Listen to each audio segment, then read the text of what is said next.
My family accused me of stealing my grandfather's inheritance.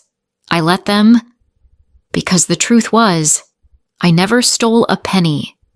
I won $50 million and let them believe their own lie. If you've ever had to prove your worth to your family, drop a comment below, like and subscribe, because the end of my story is the beginning of your own. My name is Sarah, and for as long as I can remember, I've been a target. Not for enemies, but for my own family. It started with my grandfather's will. When he passed away, he left behind a modest inheritance that was split evenly among all of his grandchildren. It wasn't a huge amount, just enough to help with a down payment on a house or pay off some student loans. But in my family, even a small amount of money was enough to spark a fire. My grandfather had always been the quiet patriarch, a man who saw everything but said little. He was my rock, the only one who truly saw me for me, not for what I could do for the family. When he died, a part of me died with him. The day the will was read, I felt a strange sense of dread. My family, my parents, my brother Ryan, and my cousins all sat around the lawyer's office, a hungry look in their eyes. The lawyer read the will, outlining the equal distribution of the inheritance, and the room went silent. The moment he finished, my mother, Diane, was the first to speak. "That can't be right," she said, her voice laced with disappointment. "He always said he had a hidden fund, something he was saving for a rainy day." My father, Gregory, nodded along, his face grim. "He was a frugal man," he said. "He had to have more." I sat there, stunned. They were already mourning what they didn't get, not the man they had lost. That's when the whispers started. At first, they were quiet, barely audible over the clinking of coffee cups.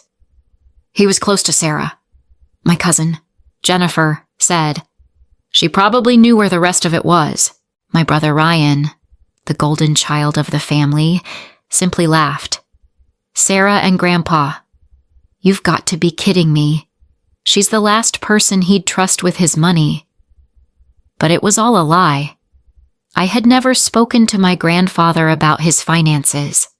I was an honest person, a high school art teacher who lived a simple life, and I wouldn't dare touch a single penny that wasn't mine. The whispers soon turned into accusations. I received a text from my mom. "You need to be honest with us. Sarah, did Grandpa leave you something on the side?" Then a call from Ryan. "Don't play dumb. Sis, we know he trusted you. Just tell us where it is." It was a constant barrage of texts, calls, and passive-aggressive comments at family dinners. The silence was deafening, but their accusations were louder. They had already decided I was guilty, and no amount of pleading or explaining would change their minds. I remember one night. I sat at my kitchen table, staring at my phone. There were over 30 unread messages, all from my family. I had to face the reality of what was happening. They weren't just mourning the money. They were mourning what they thought they were owed. I felt a cold knot form in my stomach. The family I had loved and sacrificed for was turning their backs on me. They had created a narrative in their heads that I had betrayed them, and they were willing to tear me down to get what they believed was theirs. My phone buzzed again. This time a text from my father. "Sarah, your grandmother is asking for some money for her medical bills. You need to do the right thing." They were using my grandmother's health to guilt me into admitting to a crime I didn't commit. The betrayal was so deep, so twisted. I knew then that this wasn't about money anymore. It was about power and control. It was about them proving that they were right and I was wrong. I was hurt, angry, and alone. I had no idea how I was going to get out of this mess, but I knew I couldn't let them win. The lie they told about me stealing my grandfather's inheritance was about to backfire in ways they could never have imagined. It was the beginning of the end for my family as I knew it, and the start of a journey I never saw coming. The lie my family told wasn't just some random act of desperation. It was a script they had been writing for years. The first text, the first accusation, the first time I heard them whispering about me stealing what wasn't mine, it all felt strangely familiar. It was just another chapter in a book they'd been filling with ink for my entire life. One where I was always the villain, and my brother, Ryan, was always the hero. I remember watching my parents with Ryan, even when we were little. He was perfect, at least in their eyes. He was athletic, charismatic, and had this easy smile that made everyone love him. He'd bring home a B on a test, and my dad would say, "Son, you're the smartest kid in that school." He'd strike out in a little league game, and my mom would say, "Sweetie, you tried your best. We're so proud." The praise was a constant hum in our house, a soundtrack for Ryan's life that I never got to hear. His trophies lined the mantel, a gleaming, constant reminder of his victories. Every time I looked at them, I felt invisible. My triumphs were small things, and they were always followed by silence. I remember winning a school-wide art competition in the 3rd grade. I spent weeks on that painting a huge, colorful mural of our city park. I taped the award certificate to the fridge, right next to Ryan's latest baseball photo. When my parents came home, my mom glanced at it while putting away groceries and just said, "Oh, that's nice. Honey." No exclamation, no hug, no, "Let's hang this on your wall." It felt like a small, insignificant pat on the head. My dad didn't even notice it was there. That night, Ryan came home with a ribbon from a field day race, and my mom spent 10 minutes gushing over it, holding it up for everyone to see.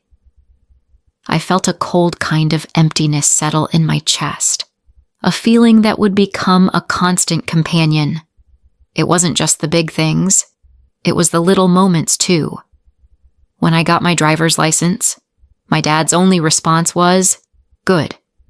Now you can drive your brother to his football practice." When I got into my first choice college, my mom's first question was, "Did you get a scholarship because we're using the college fund on Ryan's new car?" They didn't see me as a person with my own dreams and goals. I was just a support system for Ryan, a backup plan, a side character in his much more important story. I was an afterthought.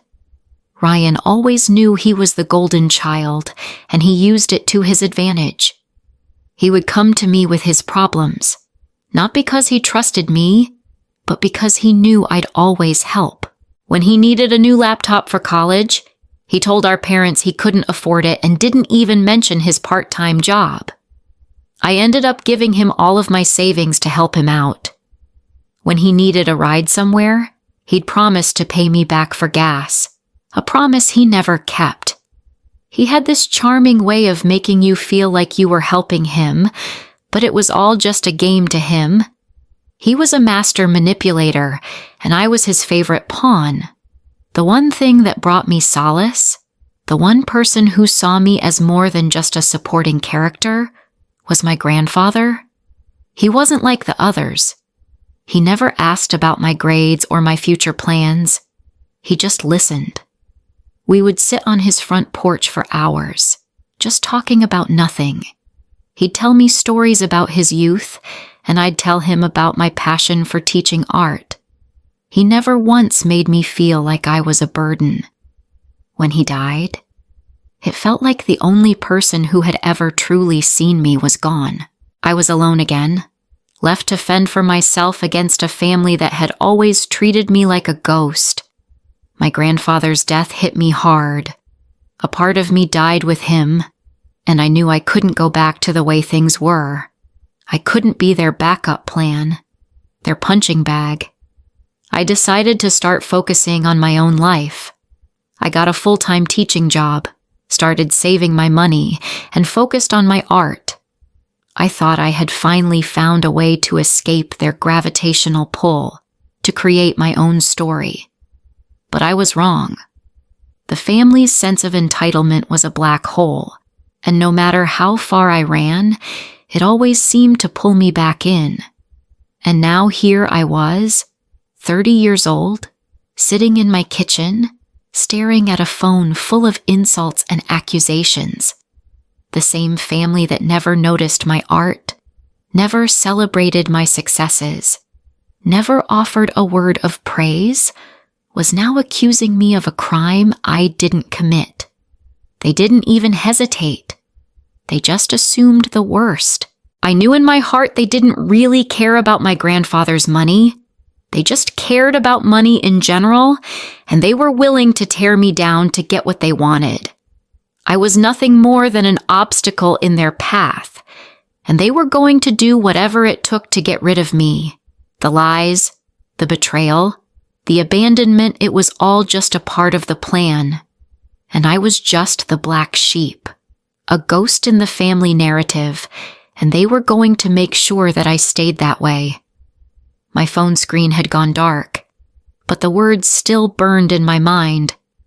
You need to do the right thing.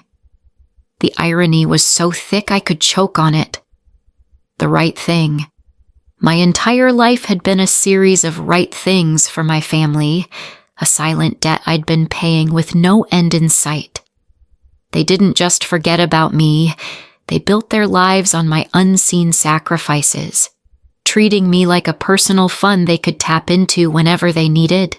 This wasn't the first time they'd asked for a handout, and it certainly wasn't the first time they'd turned a blind eye to my own struggles. The most painful part was how little they remembered, or perhaps how much they pretended to forget. My brother, Ryan, was a master of this. He was born with a silver spoon in his mouth and a golden ticket to our parents' hearts. Everything was handed to him, and when something wasn't, he'd turn to me. He was in his senior year of college when he decided he needed a new car, a brand new, shiny convertible. He had a part-time job, but apparently that was just for gas money. He called me, his voice a charming mix of desperation and feigned affection. Hey, sis, I know this is a long shot, but I'm in a tight spot. My car is just a total mess, and I really need a new one to get to and from campus. I knew what was coming. I knew he was going to ask for money, and I knew I couldn't say no. I was a student teacher, living on a shoestring budget, but he had a way of making me feel like his needs were more important than my own. I just need a little help with the down payment, he said. I'll pay you back as soon as I get a real job. Promise. I sighed, a wave of exhaustion washing over me. How much? Ryan, I asked, my voice flat. Just 5,000, he said, as if it was pocket change. It was everything I had in my savings account. Money I had been carefully squirreling away for a few years to pay for my master's degree. I thought about the late nights I had spent eating ramen noodles, the shifts I had picked up at the coffee shop, all to save that money. But Ryan's voice, full of false sincerity, was too much to resist. I transferred the money, and a day later, I saw a photo of him on my parents' social media, standing next to a gleaming black convertible, a wide smile on his face. The caption read, "Our boy finally got the car he always wanted, so proud of him." I felt a hollow ache in my chest. He never mentioned my name. My sacrifices weren't always financial. They were often emotional. My grandfather, the only one who had ever truly seen me, was getting older, and his health was fading. My parents were too busy to care for him. My father's job as a real estate agent and my mother's obsession with social climbing meant they were never home. It fell on me to take care of him. Every weekend, I would drive to his house, clean his gutters, mow his lawn, and make sure he had a hot meal. We'd sit on his porch for hours, just talking. He'd tell me stories about his youth, and I'd tell him about my day. He was a quiet man, but he was always there for me, always a steady presence in my chaotic life. He was my safe space. One year, on my grandfather's 80th birthday, I planned a small celebration for him.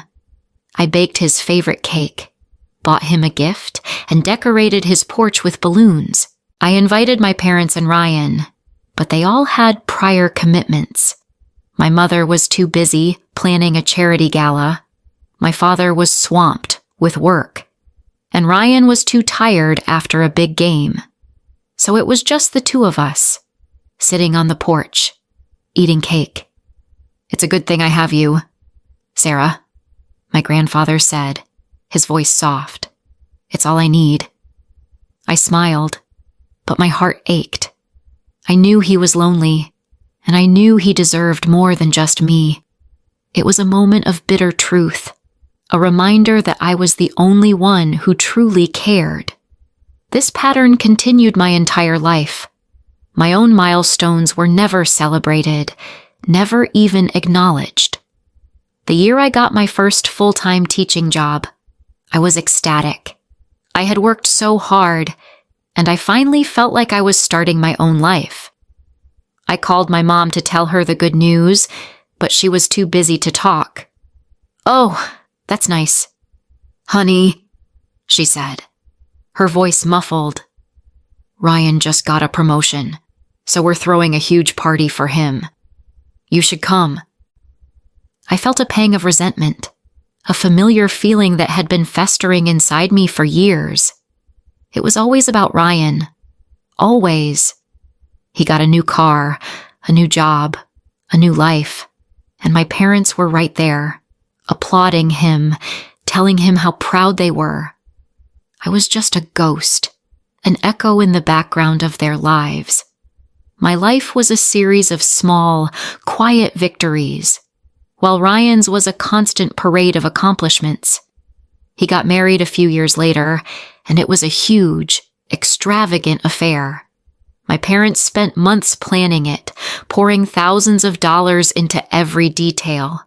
From the flowers to the food, I helped my mom with the seating chart and ran errands for her all week. But she never even thanked me. I was just expected to do it. At the wedding, I sat at a table with some distant relatives and watched my parents toast their son, their perfect son, the one who could do no wrong. They never even glanced my way. I remember thinking to myself, why do I even bother? But I did. I kept showing up, kept helping, kept giving, because I had this desperate, aching need to be seen. I thought that if I sacrificed enough, if I gave them everything they asked for, they would finally see me, finally love me, finally accept me. I had convinced myself that my worth was tied to my usefulness, and that if I stopped helping, I would be nothing. But that was all about to change. The lies, the betrayal, the years of silent struggle, it was all coming to a head. The accusations about my grandfather's inheritance were the final straw, the last act of a play I had been forced to star in for my entire life. I was done.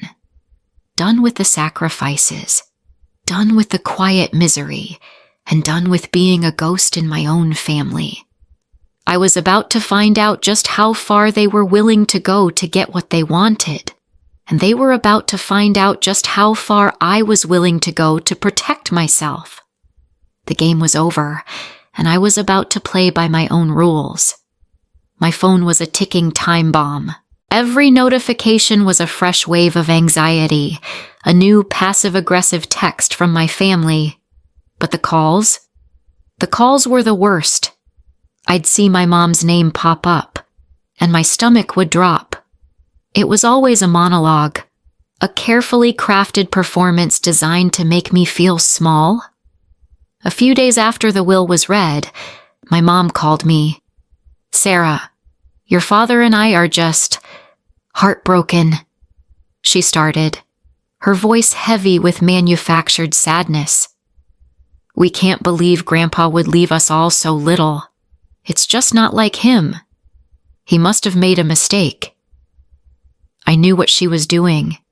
She was laying the groundwork, building the story. Then came the questions. Did he ever give you a spare key to his safe, or mention anything about a bank account? Anything. Honey, we just need to know. For closure. She was a master of making a greedy request sound like a loving plea. I kept telling her I knew nothing, and each time, her voice would get a little colder, a little more distant.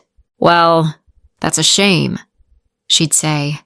I can't imagine why he would do that. He was always so careful." Her subtext was loud and clear. I was lying. The accusations from my brother, Ryan, were a different kind of pain. He didn't bother with the emotional manipulation. He went straight for the jugular. "Just cut the crap.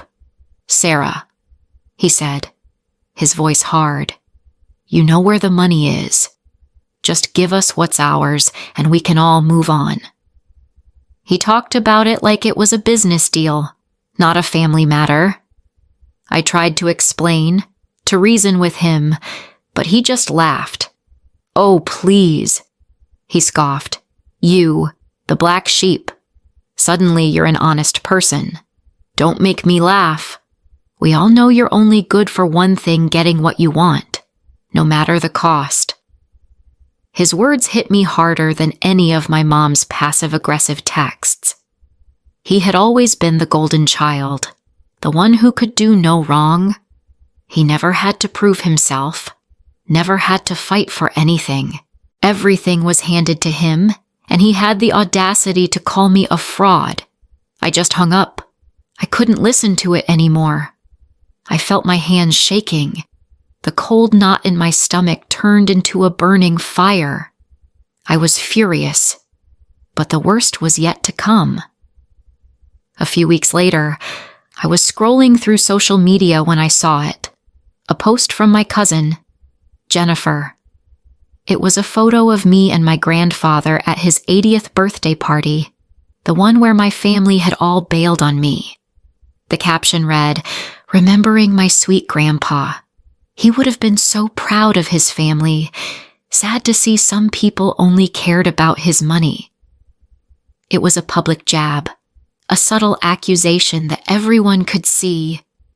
I felt a wave of nausea wash over me. It wasn't enough for them to just accuse me in private. They had to air their dirty laundry for the world to see. Then, the post went viral. It was shared by my family members, by their friends, by people I didn't even know. Comments started pouring in. "Looks like someone is a gold digger. I'd bet anything she stole it. Can't believe a teacher would do something like this." My reputation was being dragged through the mud, and there was nothing I could do. I felt an overwhelming sense of helplessness. The lies were spreading like a wildfire, and my family was fanning the flames. I called my mom, my voice trembling. "Mom, you need to tell them to stop. This is getting out of hand."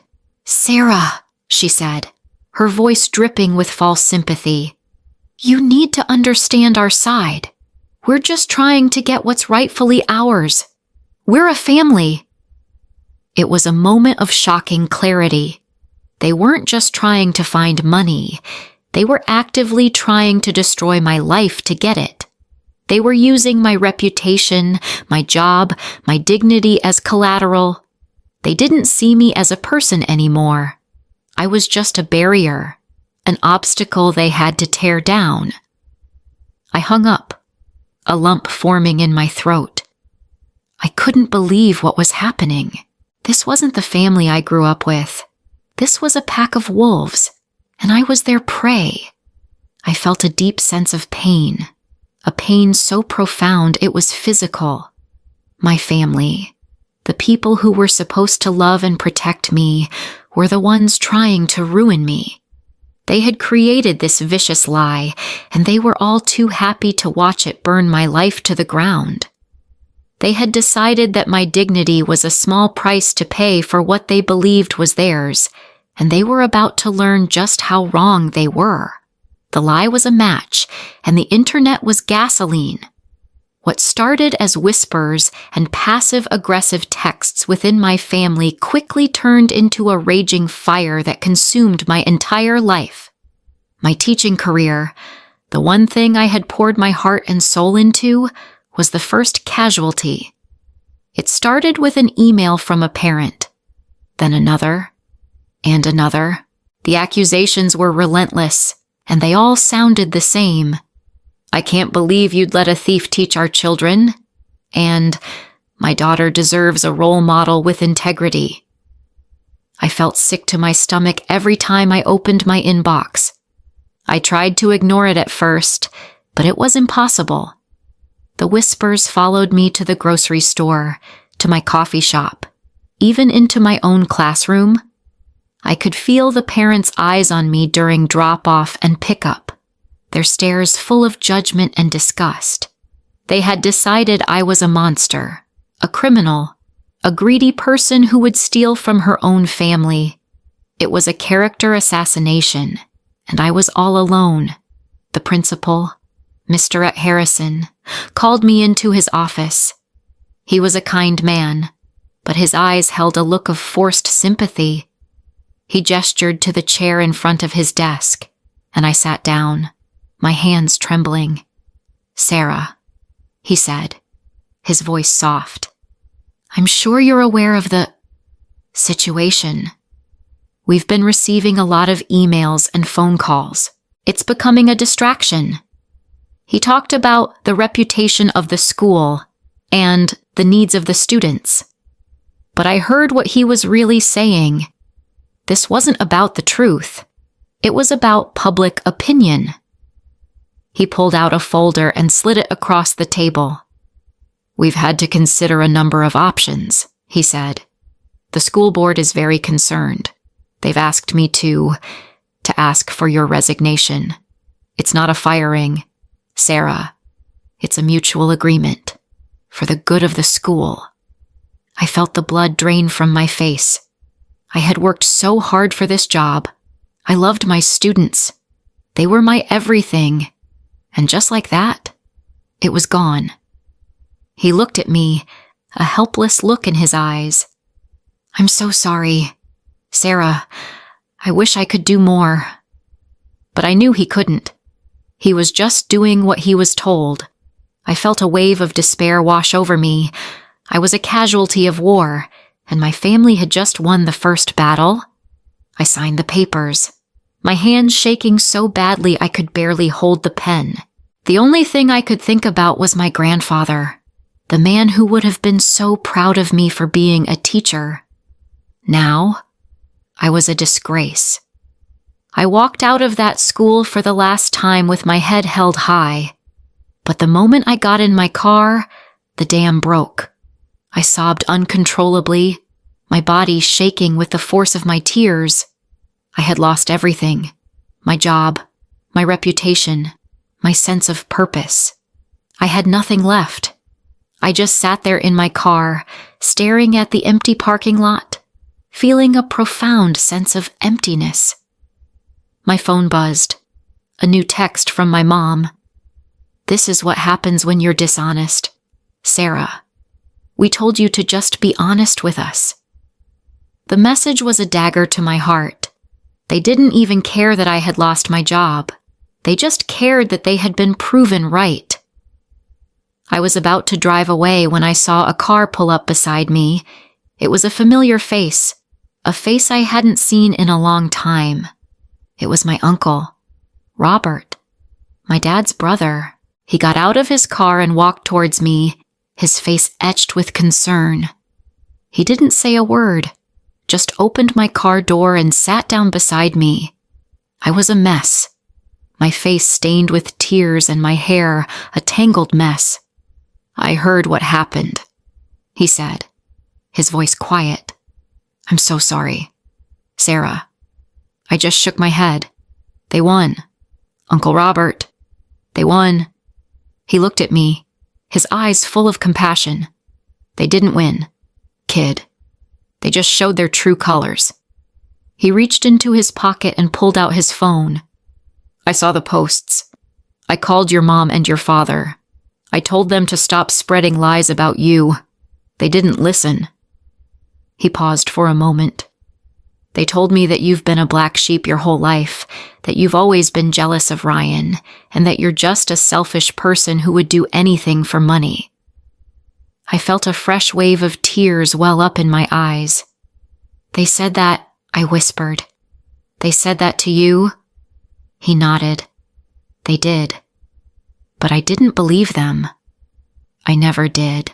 Your grandfather told me about how you were always the one who cared for him, the one who was always there for him. He always said you were the kindest, most selfless person he's ever met. He told me that you deserved to be happy and that you would one day find your own kind of family." I looked at him, tears streaming down my face. "Uncle Robert, I didn't do it. I didn't steal anything." He put a hand on my shoulder. "I know, kid. I know you didn't. I've known it from the beginning." I felt a sense of relief wash over me, a feeling of hope I hadn't felt in a long time. For the first time in my life, someone in my family believed me. Someone in my family was on my side. We sat there for a long time, just talking. He told me he was going to stand up for me, that he was going to fight for me, and that he wouldn't let them win. He was the one person in my family who truly saw me for who I was, not for what they wanted me to be. He was the only one who didn't see me as an obstacle. He was the one who was going to help me get my life back, and I knew that with him by my side, I would finally be able to fight back. I had lost everything, but I had found my own kind of family, and with him, I was no longer alone. The community center meeting room was cold and sterile. Fluorescent lights buzzed overhead, illuminating a long, polished table. I sat on one side, with my Uncle Robert on the other, his presence a quiet, solid force of support.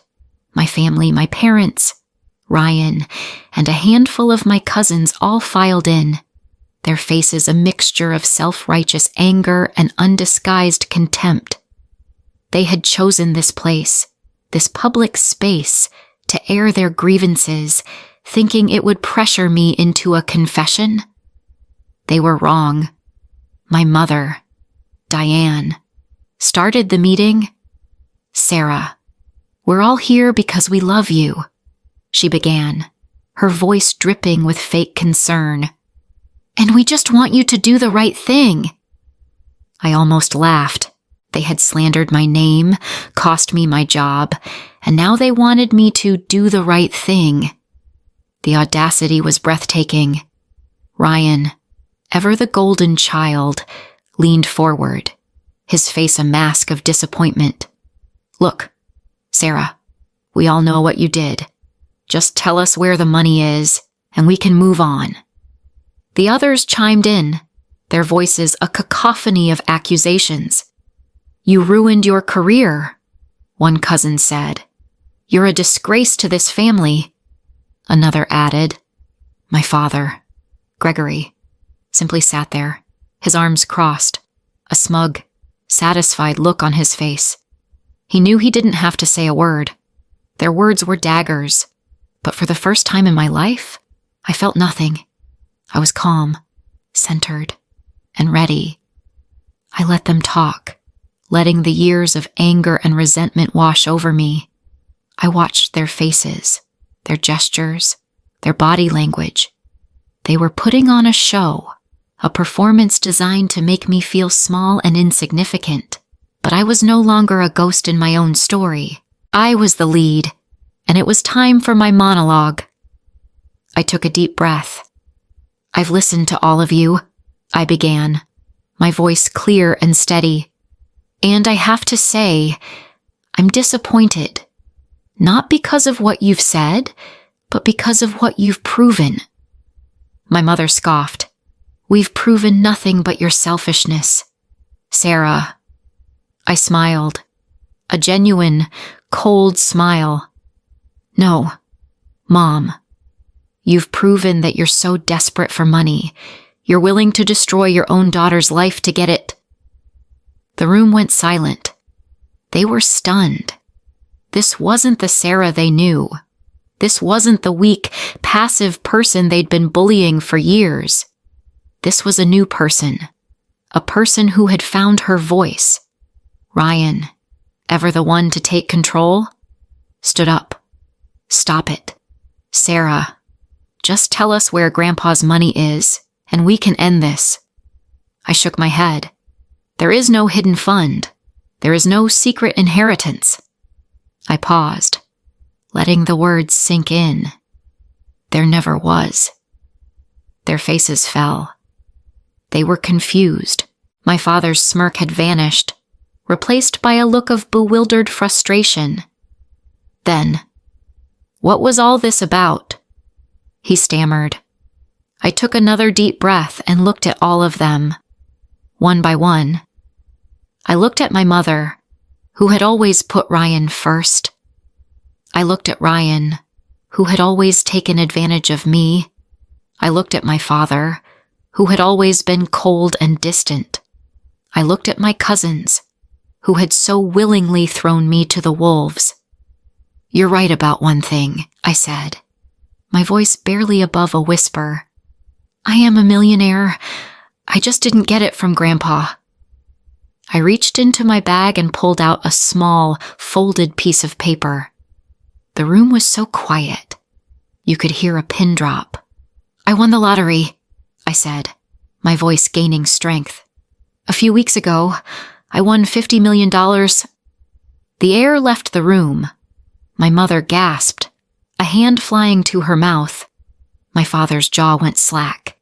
Ryan's eyes widened, a look of pure, unfiltered greed flashing across his face. The others just stared at me, their faces a mixture of shock and disbelief. This wasn't what they expected. This wasn't part of their script. No way, Ryan finally said, his voice a hoarse whisper. That's not possible. I unfolded the paper, revealing the winning numbers. It's all there. My name, the date, the amount. It's all real. The room was a whirlwind of emotions. Their anger was gone, replaced by a sickening realization. They had spent weeks destroying my life for a lie, and now they were staring at the truth. My mother, ever the actress, was the first to recover. Sarah, honey, she said, her voice full of a sudden, manufactured warmth. Why didn't you tell us we would have been so happy for you? Ryan rushed over to me, a hand outstretched. Sis, I'm so sorry. I didn't know. We all thought you were just, we're so sorry. His apology was hollow, an empty gesture. They weren't sorry for what they had done. They were sorry they had lost their chance at a piece of the pie. Uncle Robert stood up, his face grim. Don't. Ryan, he said, his voice a low growl. You had a chance to support your sister, and you didn't. You all turned your backs on her. They ignored him, their eyes fixed on me, on the money. Sarah, we need to talk, my father said, a desperate look in his eyes. We're a family. I looked at them, a strange sense of clarity washing over me. I had finally found my voice, and they were all too happy to listen. But they weren't interested in me. They were interested in what I could do for them. The battle was over. I had won. But the war had just begun. For a moment, They were all speechless. Their carefully constructed world had just imploded. The smug looks, the righteous anger, the feigned concern, it all vanished, replaced by pure, unadulterated shock. My mother was the first to speak. "Sarah, honey, why didn't you tell us?" She pleaded, her eyes wide. "We would have been so happy for you. We could have helped you celebrate." The irony was so thick it was suffocating. They had been trying to destroy me, and now they were trying to act like they were my biggest fans. Ryan, ever the opportunist, was next. "Sis, I am so sorry," he said, his voice dripping with false sincerity. "We had no idea. We're a family, right? We're supposed to be there for each other." I just stared at him, my heart a hollow, empty space. He wasn't sorry for what he had done. He was sorry he had lost his chance at a piece of the pie. I stood there, a quiet, solid force. For the first time in my life, I wasn't just Sarah, the invisible black sheep. I was Sarah, the woman who had just exposed her family's true nature. I looked at my dad, who had always been so cold and distant. His face was a mask of bewilderment. He had always been so smug, so sure of himself. Now, he was just a man who had lost everything. "I have nothing to say to any of you," I said, my voice clear and firm. "You all had a chance to support me, and you didn't. You chose to believe a lie, and you chose to tear me down. You had no problem with it when you thought I had nothing. Now you see I have something, and you want to pretend that everything is okay." I paused, letting the words sink in. It's not. I'm not okay with any of this. I'm not going to be a pawn in your games anymore. This is the last time you will ever use me. Uncle Robert, my one true ally, stood up and put a hand on my shoulder. "Let's go, kid," he said. As we walked out of that sterile room, leaving my family in the cold, harsh light of their own greed, I felt a sense of peace I had never known. The battle was over. I had won. But the war had just begun. My life changed in a way I never could have imagined. I didn't become one of those flashy millionaires you see on TV. I stayed in my small town, but I used the money to create a new life, a life of purpose. I quietly paid off my Uncle Robert's mortgage and set up a trust fund for him, a small token of gratitude for the man who had always been there for me. He was the only one in my family who had ever truly loved me, and I was going to make sure he was taken care of. I also established a foundation in my grandfather's name, a foundation dedicated to helping young artists and teachers. It was a way for me to honor his memory and to turn my pain into something beautiful. I used my experience to create a safe space for people who felt lost and alone. I had lost everything, but I had gained so much more. I had found my voice, my purpose, and my own kind of family. As for my family, they tried to get back in my life. My mom would call, "Sarah, let's have lunch. It's been so long." Ryan would text, "I'm so sorry. Sis, I miss you." But I never responded. I had nothing to say to them. They had shown me who they were, and I had no interest in letting them back into my life. I had a new family now, a family of my own making, a family that loved and supported me, no matter what. I finally understood that money doesn't make you happy. It just gives you the freedom to be who you really are. It gave me the freedom to walk away from a toxic family and build a life of my own, a life of purpose and meaning. I had no regrets. I had lost a family, but I had gained a life, and that was worth more than all the money in the world. So, If you're watching this and you've ever felt like you're the black sheep of your family, or you've been betrayed by the people you love, know this: you are not alone. There are people out there who will love and support you for who you are, not for what you can do for them. You have a choice. You can let the pain consume you, or you can use it to build a new life, a life of purpose and meaning. It's not an easy road, but it's a road worth taking. If this story resonated with you and you want to hear more stories about finding your own kind of family, hit that like button and subscribe. Let me know in the comments below if you've ever had to cut ties with a family member and how it changed your life. I'd love to hear your stories.